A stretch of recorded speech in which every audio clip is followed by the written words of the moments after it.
உங்களை தவிர யாராவது முக்கிய முன்னாள் அமைச்சர்கள் வரதுக்கு வாய்ப்பு இணையிருக்கா?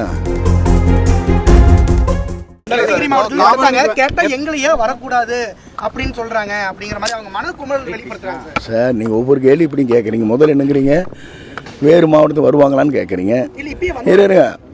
வந்து இல்லை வரக்கூடாதுன்னு யாரும் சொல்லல.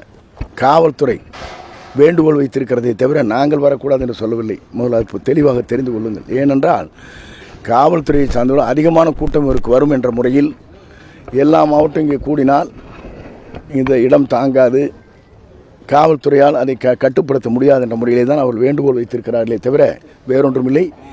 எங்களுக்கு எல்லோரும் வர வேண்டும், எல்லோரும் ஒன்று இணைய வேண்டும் என்பதுதான் எங்களுடைய நோக்கம். தேர்கூடி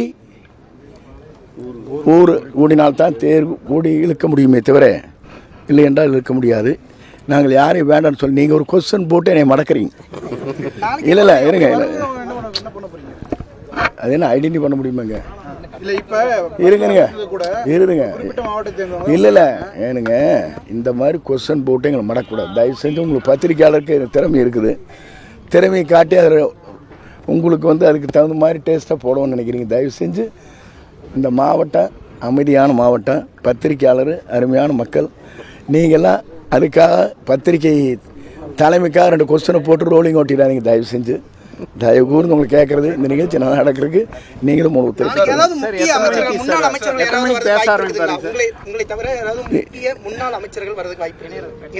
இணையிருக்கா? அது பொறுத்திருந்தான் பார்க்க வேண்டும். சார், முன்னாள் முதல்வர் ஜெயலலிதா அவர்களுக்கு நீங்கள் தான் தேர்தல் வியூகங்களை வகுத்து கொடுத்தீங்க, பயண திட்டங்களை அமைச்சு கொடுத்தீங்க. இப்போ தாவேக தலைவர் விஜய்க்குமே தொடர்ச்சியாக, அதாவது ஈரோடு இதுக்கு அடுத்தபடியான பணிகளை நீங்கள் அதுக்கான திட்டமிடலை மேற்கொள்ளுங்க. இல்லை அவர் விருப்பப்பட்டால் அதை செய்வேன். இதுவரையும் அந்த மாதிரி உங்கள்கிட்ட பேசி இல்லை, நீ தானே ஃபர்ஸ்ட் நிகழ்ச்சி நடக்குது.